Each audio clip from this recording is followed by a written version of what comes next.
Tonight on CTV News at 8, more construction is underway on campus. See what road is down to one lane while apartments are being built. And ASCSU just launched its new anti-stigma mental health campaign. Find out what students think of it. Plus, Cesar Chavez Celebration Week is underway. See how one fraternity helped save lives with the blood drive. CTV News starts right now. Well, good evening, and thanks for watching CTV this evening. I'm Karsen Bushjost. And I'm Kaitlyn Connolly. Well, Colorado State is notorious for its ongoing construction of buildings, and just south of campus, another long-term project has begun. On the corner of Lake and Center, just south of CSU, there's construction, and a lot of it. Several blocks of land have been turned into dirt after the deconstruction of the old Aggie Village apartments. The construction of the new apartments have begun. It's kind of a mess right now. I mean, there's a lot of detours, there's some parking issues and whatnot. I'm curious to see what it's going to come out like. As guessed, many of the students are frustrated with more construction, as Eddie Hall is still in the middle of remodeling. But it may have been time for the old apartments to go. The last Aggie Village apartments were built in 1960, so they were getting old and run down. These new apartments are going to cost $111 million towards CSU. The new Aggie Village apartments are expected to hold 980 student beds, host an international housing community, and will be LEED certified in sustainability. So although it will be expensive, it will be a much-needed upgrade. As for all the detours in construction, students may have to put up with it until fall 2016, the set completion date. It's really unnecessary, but I know that in Fort Collins we're really struggling for housing, so I can't really complain when I want a place to live, and I know a bunch of other students do, so. 1, 2, 3, and 4-bedroom apartments will be available to students once construction is complete. Pricing has not yet been set. The ASCSU Department of Health is a group that works with our very own health network to create a variety of initiatives and programs to support student health and well-being. One of their newest campaigns is helping to change the stigma and bring awareness to health conditions on campus. ASCSU has been working on a new campaign to change a stigma that students may not know much about on campus. The Anti-Stigma Mental Health Campaign is a new initiative that the ASCSU Council has been working on since September and will continue until the end of April. Its first day was March 30th, and the campaign is used to bring awareness to those who suffer with mental health conditions on campus. And so specifically with this campaign, we're trying to reduce stigma associated with mental health conditions, and we're trying to do that through humanizing students on campus who do have mental health conditions. Students that have seen the table cards, posters, as well as ads online that help to promote this new anti-stigma mental health campaign, such as Megan Higgins, believe that this is a good way for CSU to become aware of these conditions on campus. I think that mental health awareness is a really good idea, and it's great that ASCSU is doing it and spreading awareness. ASCSU hopes that students look at these posters and potentially consider different alternatives on how to recognize those who deal with these conditions. And so our overall goal is basically to change the way that people think about mental health, so that even if it's not a change or an action that happens right now, later on if they encounter someone or if a friend's dealing with a mental health condition, and maybe they'll be able to catch themselves maybe thinking, judging that person or discriminating against someone, where before they might not have even thought about it as an issue. The campaign will continue until the end of April. Make sure to stop by any of the dorms for their table cards, as well as asking your ASCSU representatives more about the campaign. Every 2 seconds, someone in the U.S. needs a transfusion of donated blood. Monday, Nu Alpha Kappa fraternity teamed up with Bonfils Blood Center to host the Cesar Chavez Blood Drive. The blood drive had 54 openings to donate blood, and the fraternity was confident all the spots would be filled and everyone who attended would understand how important this blood drive is to their culture. You can find a list of all the Cesar Chavez events this week on thecollegian.com. Looking to pocket a few extra dollars? CTV reporter Sierra Symes investigates how anyone can trade in something you might have lying around, an unused cell phone, for some serious cash. Cell phone trading company Nuea was started by CSU business alum Brennan Zelener from his dorm room in Aspen Hall. Since the company outgrew its primitive location, it is now partnering with local store Crash Electronics, and students can easily get cash for their unused or damaged cell phones. It ranges, so if you've got a really old iPhone 4, for those we pay $10 to $15, but if you have the latest model of iPhone 5S or 6, we're paying anywhere from $200 to $300. We have users that have the highest level of iPhone 6 with 128 gigabytes. They can get up to $450 for their phone. Using the software developed by Nuea, prepaid debit cards can be loaded with the quoted price for any cell phone. It's extremely easy. If you've got a phone that you don't need anymore, or if you dropped yours in Horsetooth Reservoir, we pay for phones that are in any condition. Crash Electronics is located at the corner of Pitkin Street and College Avenue. The Spoke is CSU's own maintenance and educational service. For an affordable cost, you can get your brakes fixed and learn how to fix them again. The Spoke is located at the Pavilion at Laurel Village.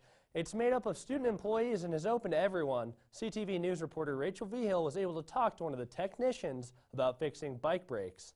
Mainly we're just, if someone comes in and their brake isn't working, we'll just kind of go through and be like, well, if you look at this and this, then this isn't working right, and all you have to do is pull the cable tighter, adjust the brake pads.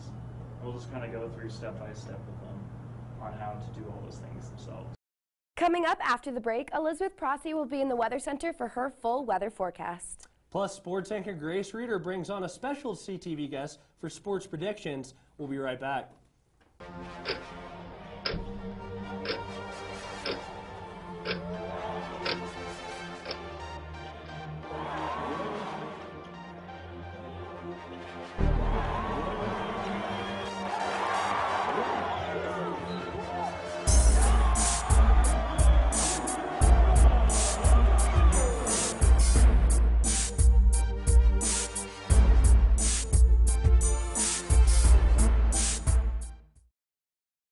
I'm weather anchor Elizabeth Prasse with your latest weather update. Now today was hot as we flirted with the record high of 80 degrees.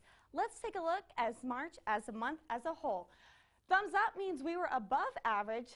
Thumbs down means we were below average. You can see these last 2 days we were actually 20 degrees above average. 23 days in March were spent above average. Now we haven't seen temperatures this warm since 2012. Now that's the year we had the devastating wildfires, which is why I'm wearing red this evening. Now this is all thanks to a ridge that was built over the west coast. I call it the Ridge of Death because it made it very hard for storms to form. But we may see a different story for April. Now currently here in Fort Collins, it is 65 degrees and we do have winds coming out of the west at 9 miles per hour. Now these westerly winds will keep us warm this evening as we look at those overnight lows. We've got 40 in Lamar, 45 degrees in Burlington, 38 in Lyman, and then 42 in Colorado Springs. Taking a look at that evening planner, while it's 65 right now, we will cool down to just below 50 degrees by midnight tonight, and we do have partly cloudy skies, but you still may be able to see that waxing gibbous moon getting ready for the full moon Saturday evening. Now tomorrow we will have a warm start to April, and that is not an April Fool's joke. Look at those highs. We've got 82 degrees in Pueblo, 84 degrees in Lamar, 77 in Burlington, 73 in Lyman, and mid-70s and 72 in Fort Collins. Taking a look at your April Fool's planner, 50 degrees as you head out the door tomorrow, but as you notice, we will be a lot cooler than what we saw today, only getting to 72 tomorrow afternoon, while we saw 79 degrees this afternoon, and that is because we are preparing for a cool front. And just a reminder, tomorrow is April Fool's Day, so make sure you do not get fooled.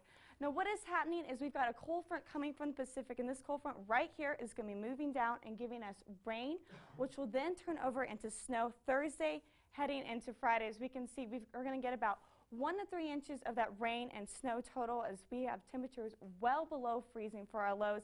Saturday, we've got that full moon, and then things start clearing up for your Easter Sunday, so it's still going to be a nice weekend. And in April, we may see a difference as a trough forms. Now, this trough could bring us a cooler and wetter April, which we'll definitely need after this very warm and very dry March, because March is typically the snowiest month, which we did not have this March. Now, April showers will bring us some May flowers.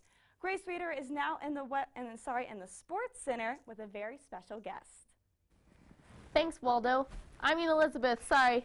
We have a very special guest here with us today. Double trouble. This is Rachel Vigil. We needed to add a little brunette to our team. Thanks, Rachel, for being on the show. Thank you so much for having me.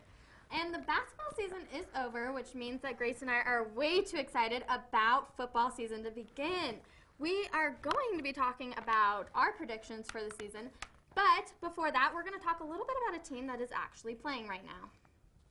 Last weekend, the CSU baseball team took on CU in their first conference games of the season, and the Rams won both of their games on Saturday, winning 4-2 in the first game and 6-5 in the second.